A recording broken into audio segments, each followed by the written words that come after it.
ইউএসডব্লিউএ পরিচালিত ফুটবল প্রতিযোগিতা 2025 ফাইনাল। খেলাধুলা মানেই আনন্দ, ঐক্য আর উত্তেজনার এক অনন্য রূপ। আর সেই রূপ আজ ধরা পড়ছে ইউএসডব্লিউএ পরিচালিত ফুটবল প্রতিযোগিতা 2025-এর ফাইনাল ম্যাচে। মুখোমুখি হয়েছে 10 জন ব্যায়াম সমিতি বনাম কালীপার্ক অরুণোদয় সংঘ। এই প্রতিযোগিতা উৎসর্গ করা হয়েছে কাশ্মীরে জঙ্গি হামলায় পর্যটকদের স্মৃতির উদ্দেশ্যে উৎসর্গীকৃত উইনার্স ট্রফি ধনঞ্জয় মুখার্জি স্মৃতি এবং রানার্স ট্রফি তনুময় মজুমদার স্মৃতি ফেয়ার প্লে ট্রফি। 22 জুন 2025 রবিবার পল্লীশ্রী সংঘের খেলার মাঠ। আসুন খেলা উপভোগ করি, উৎসাহ দিই প্রতিটি খেলোয়াড়কে আর স্মরণ করি সেই সব মানুষকে যাদের স্মৃতির উদ্দেশ্যে এই উদ্যোগ। ইউএসডব্লিউএ খেলার জয় হোক, মানবতারও জয় হোক।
ভদ্র যারা অক্লান্ত পরিশ্রম করে দীপু ঘোষ এবং বিশ্বনাথ দাস, তারা পুষ্পস্তবক রবীন্দ্রনাথকে বরণ করে দেবেন, রবীন্দ্রনাথকে বরণ করে দেবেন। আমাদের এমন অনুষ্ঠান নেই যেখানে রবীন্দ্রনাথ এই উপস্থিত নেই।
মাননীয় মুখ্যমন্ত্রী মমতা বন্দ্যোপাধ্যায় দীঘায় জগন্নাথ দেবের মন্দির উদ্বোধন করেছেন, আপনারা সকলেই জানেন।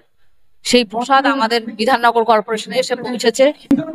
আমরা বিধায়কের সহযোগিতা নিয়ে সেই প্রসাদ বাড়ি বাড়ি মানুষের কাছে পৌঁছে দেব। তারই অনুষ্ঠান আমার ওয়ার্ডে আজকে। আর আজকে মাঠে ইউএসডব্লিউ তাপসদা এই ক্লাবের কর্মকর্তা, দুটো ক্লাব উঠেছে ফাইনালে, দুটো ক্লাবই আমার ওয়ার্ডের, একটা ওল্ড দশদ্রম আর একটা হচ্ছে অরুণোদয় সংঘ। তাদের শুভেচ্ছা জানাই, কেউ না কেউ জিতবে। একটা বার্তাই দেবো, সকলে যেন সুস্থ থাকে, ভালো থাকে, এটাই চাইবো ঠাকুরের কাছে। ইউএসডব্লিউর খেলাটা সারা বছরই হয়। এলাকাবাসীর উদ্দেশ্যে একটা কথাই বলবো, মাননীয় মুখ্যমন্ত্রী মমতা বন্দ্যোপাধ্যায়ের বিধানসভার বিধায়ক তাপস চ্যাটার্জি মহাশয়ের সঙ্গে থাকুন। এলাকার জনপ্রতিনিধি যারাই যেখানে আছেন মমতা বন্দ্যোপাধ্যায়ের, তাদের সঙ্গে থাকুন। তাহলে এলাকার ডেভেলপমেন্ট, খেলাধুলো, স্বাস্থ্য পরিষেবা সবই উন্নত হবে। রাজনীতি টিকে থাকে না।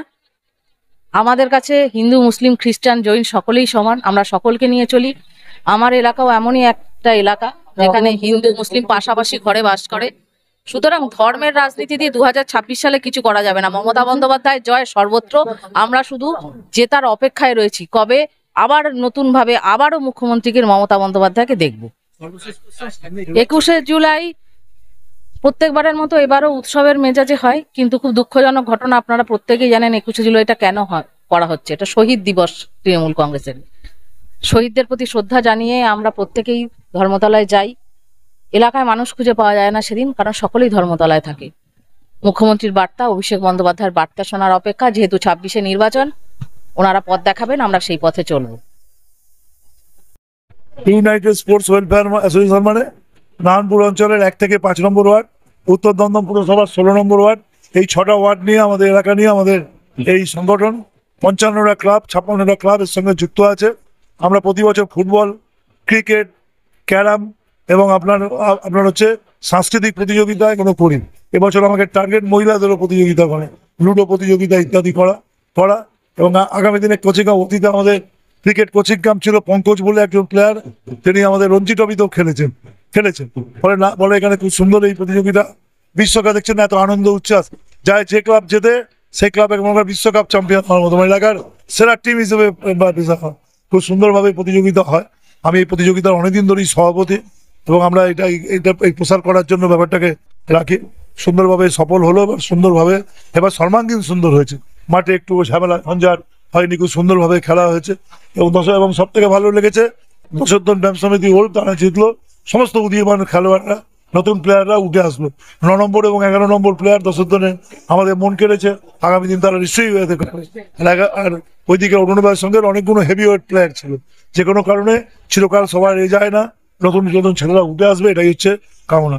সুন্দর ফাইনাল হলো, দর্শকদের উপস্থিত দেখে সুন্দরভাবে করা হলো। আমরা সবাইকে স্মরণও করি, বিশেষ করে সেনাবাহিনীদের প্রাণ হারানো, তাতে উইনার্স ট্রফি দেওয়া হলো। রানার্স ট্রফি ধনঞ্জয় মুখার্জি, তিনি আমার ভাইরা ভাই সম্পর্কে তার স্মৃতির উদ্দেশ্য করা হলো। সমস্ত কিছু নিয়ে আমরা এগিয়ে চলি। এলাকার নন পলিটিক্যাল সংগঠন, যেই মারা যান তাকে আমরা সবসময় স্মরণ করি। সবসময় সিপিএম এর কাউন্সিলর ছিলেন গৌতম সিং, তাকেও আমরা স্মরণ করলাম। এটা হচ্ছে আমাদের এখানকার প্রথা, এটা কৃষ্টি কালচার, আমরা সেটা রেখেই করি। আমি নিজে ছোটবেলা থেকেই খেলাধুলোর মানুষ, খেলাধুলোকে ভালোবাসি, ক্রীড়াপ্রেমী। আমরা চাই যে খেলা এগিয়ে চল। বড় আছে, অনেক বড় ক্লাবে খেলতে চাই, দেখা যাক কি করা যায় সেরকম ভাবে। পাশে থেকে বলতো তোমাদের সাহায্য করছো, ভালো খেলে যাও। হ্যাঁ, বিধায়ক তো আমাদের এখানকার বিধায়ক বড় একদম খুবই ভালো। উনি সব দিক থেকেই একদম সবাইকে সাপোর্ট করে, তো উনি খুবই ভালো।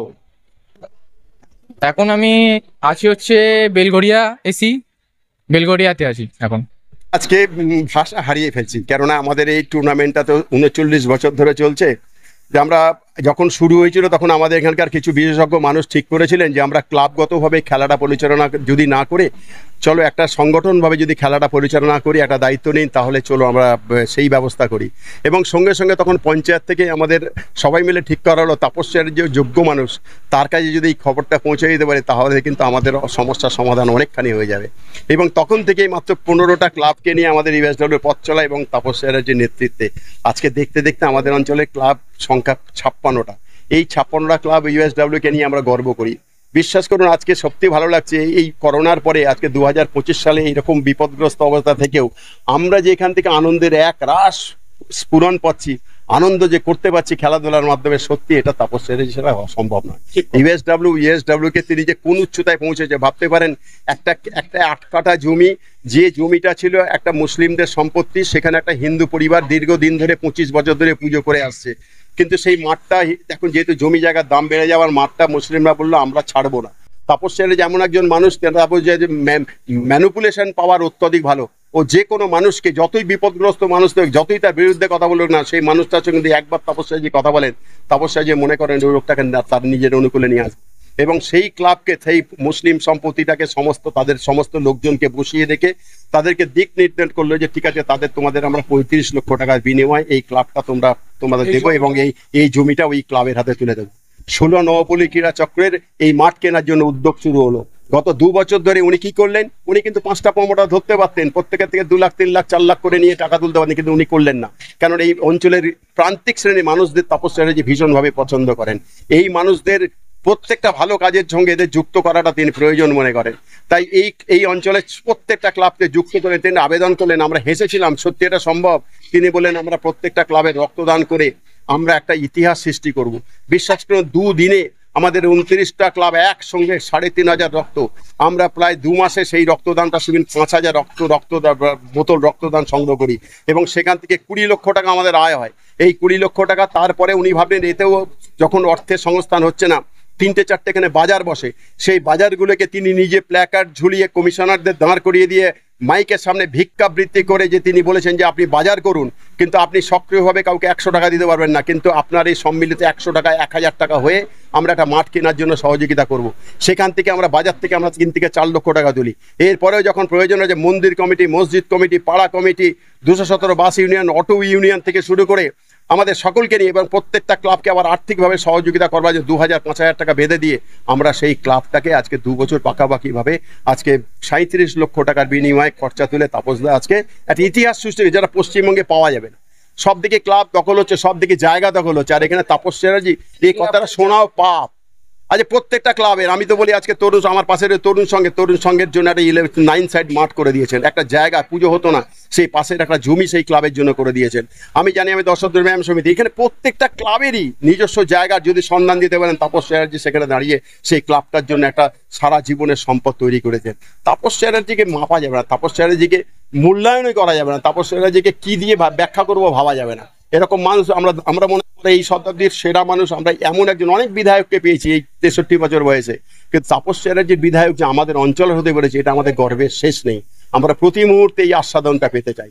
কি বলবো, আর আপনারা যে প্রশ্নটা, সত্যি বলছি, এই আনন্দের ভাষা নেই। এত নিরঙ্কুশ আধিপত্য রেখে একটা ফাইনালটা হলো, এত দর্শক সাধারণ এই প্রথম আপনারা আসলেন, এত বেশি সাংবাদিকরা এসে এই ফাইনালটা আপনারা কভার করলেন, এটা আমরা মোহিত হয়ে গেলাম। আস্তে আস্তে বুঝতে পারছি তাপস চ্যাটার্জি যে কথাটা বলতেন যে ফল লাগিয়েছো, গাছ লাগিয়েছো, ফল লাভের আশা এখন করো না, পরবর্তী সময় করো। আমরা সেই ফল লাভের দিশা দেখতে পাচ্ছি। আমরা দেখতে পাচ্ছি সামনের আমাদের সুদীর্ঘ পথ, যেখানে আমাদের হাঁটা চলাটা খুব শান্ত হবে, নিবিড় হবে, আমাদের ছেলেমেয়েরা সেখানে শান্তভাবে খেলতে পারবে। সেই আশায় আমরা প্রকট করেছি। আমার নাম চন্দন প্রধান, আমি সংস্থার কার্যকরী সভাপতি। আমার পাশে সহ সম্পাদক তাপস সাহা রয়েছে, আর আমার যুগ্ম সম্পাদক বাবিন ঘোষ, যাদের নিরলস পরিশ্রম। এখানে আমরা কেউ পারিশ্রমিক পাই না, ব্যক্তিগতভাবে কেউ ব্যবসা করে, কেউ চাকরি করে, কেউ এদিক ওদিক করে, কিন্তু ইউএসডব্লিউ কে নিজের প্রাণের থেকে সম্পদ বলে মনে করে। এই কথা আপনাদের বলো, ডুবিছে মানুষ, সন্তান মরমান।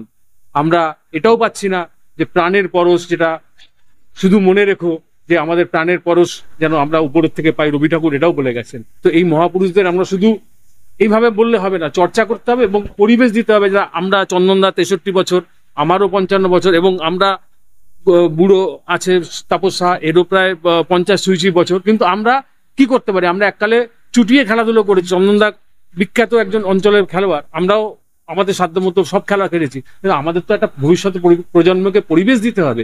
এই পরিবেশ দেওয়ার দায়িত্ব আমাদের মাথার উপর তাপস চ্যাটার্জি নিয়েছেন। আমরা তার সহযোদ্ধা। এইটা আমরা যাতে এই অঞ্চলটাকে, আমরা সবটা পারবো না, কিন্তু এই অঞ্চলটা থেকে হানাহানি মুক্ত একটা নির্মল সমাজ বাচ্চাদেরকে দিতে পারি। সমস্ত জঞ্জাল ছড়িয়ে, সুকান্ত ভট্টাচার্যের কথা, সমস্ত জঞ্জাল ছড়িয়ে একটা নির্মল সমাজ দিতে পারবো, যাতে আমাদের শেষ রক্তবিন্দু দিয়ে তাদেরকে আশীর্বাদ করে আমরা ভবিষ্যৎ প্রজন্মের কাছে রেখে যেতে পারবো। এই বার্তা আমরা ইউএসডব্লিউর পক্ষ থেকে আজকে দিচ্ছি। আপনার দেখতে থাকুন, সঙ্গে থাকুন বেঙ্গল নিউজ টিভি।